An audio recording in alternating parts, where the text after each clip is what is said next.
Hello, Alex de Ruyter here, Director for the Centre for Brexit Studies. I'm trying to go live again for the third time. Today I wanted to talk to you about our thoughts on the current COVID-19 crisis, pandemic situation, and, from our perspective, impact on the economy and what I think would, really be needed in terms of policy prescriptions going forward. It's challenging times for all of us, of course. Most of us working from home, otherwise at home with family. So quite a juggling act to mix work and child-raising duties, for example. But I want to focus on regional rebuilding and the impact of coronavirus, of course. And, it's in our job title, touch on the current Brexit impasse. So, as lockdown measures combat the COVID-19 pandemic take effect, the UK economy, of course, is largely ground to a halt. We've seen 500,000 individuals apply for universal credit, whilst the government has enacted wage guarantees to the employed and self-employed alike to try and prevent a total economic collapse. Even so, preliminary estimates suggest that 1 to 2 million jobs could be lost already, despite the Chancellor's measures.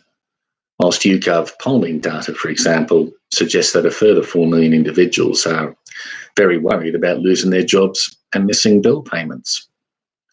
Schools, pubs, restaurants, cinemas and gyms have all closed, and social distancing measures now, of course, prohibit public gatherings and trying to avoid non-essential travel. So from the economy's perspective, of course, output has fallen, with one common measure, that of the Purchasing Managers Index, output index, going down to 37.1 in March from 53 in February. Basically anything below 50 indicates a contraction. So it's been quite severe with the effect of lockdown, of course. And so output for services, which comprises the bulk of the UK economy, some 80%, has fallen even further from 53.2 to 35.7, its lowest ever level. If we think of manufacturing, production in the automotive sector is predicted by the SMMT to fall by 200,000 to below 1.1 million vehicles due to plant shutdowns triggered by the virus. Now, the government has sought, of course, to emphasise the temporary nature of the widespread support measures it's put in place. And to give the government its due, we've not seen anything like this, not since the Second World War. So they've really acted to try and avoid widespread economic damage. But of course, it remains unclear as to how long lockdown measures will be needed to buy time for the NHS to cope with the pandemic. Public health experts, of course, suggest maybe 3 months to 6 months. But even this is uncertain, and much, of course, will depend upon the success of the containment measures now put in place and build-up of immunity in the wider population.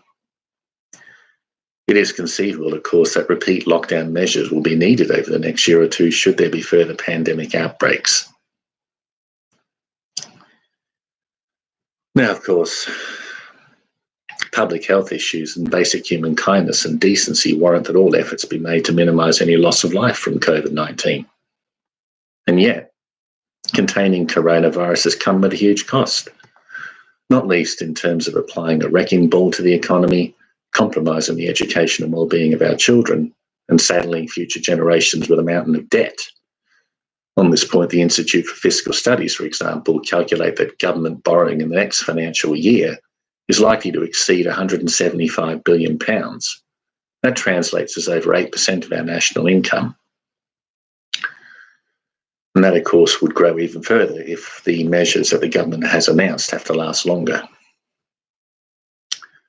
On that then, Nick Cohen, writing in last Sunday's Observer, makes the following observation.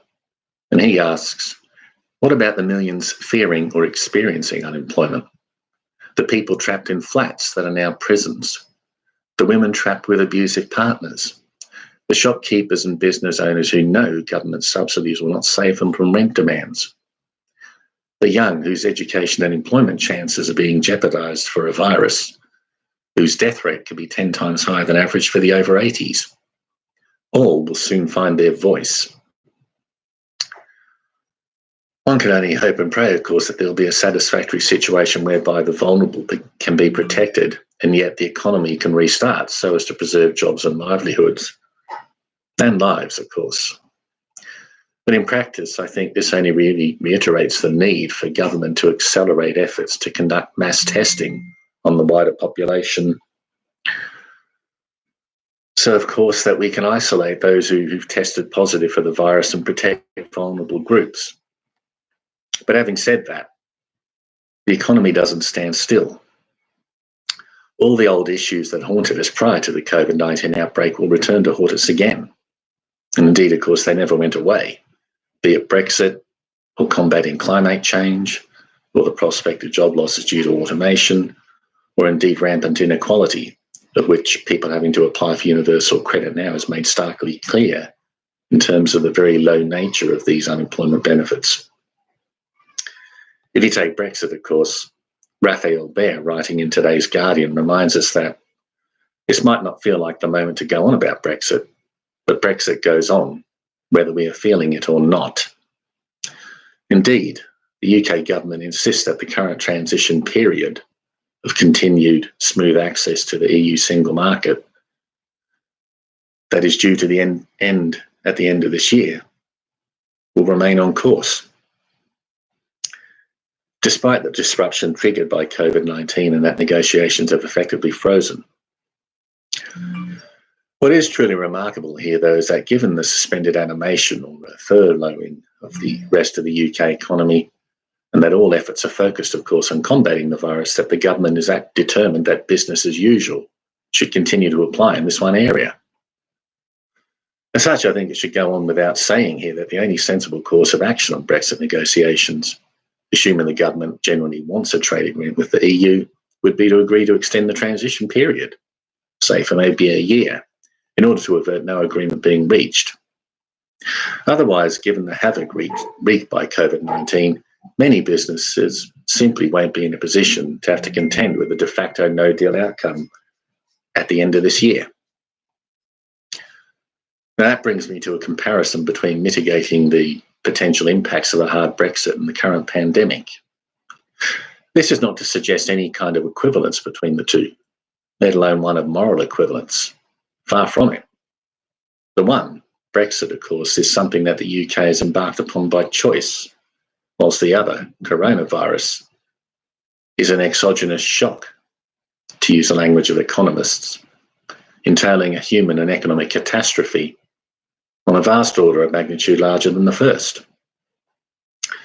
But for me, what a comparison does illustrate, though, is the fragility of our economic model, with its predilection for just-in-time supply chains in everything from food to autos and pharmaceuticals, and its labour market corollary of the gig economy with workers on demand.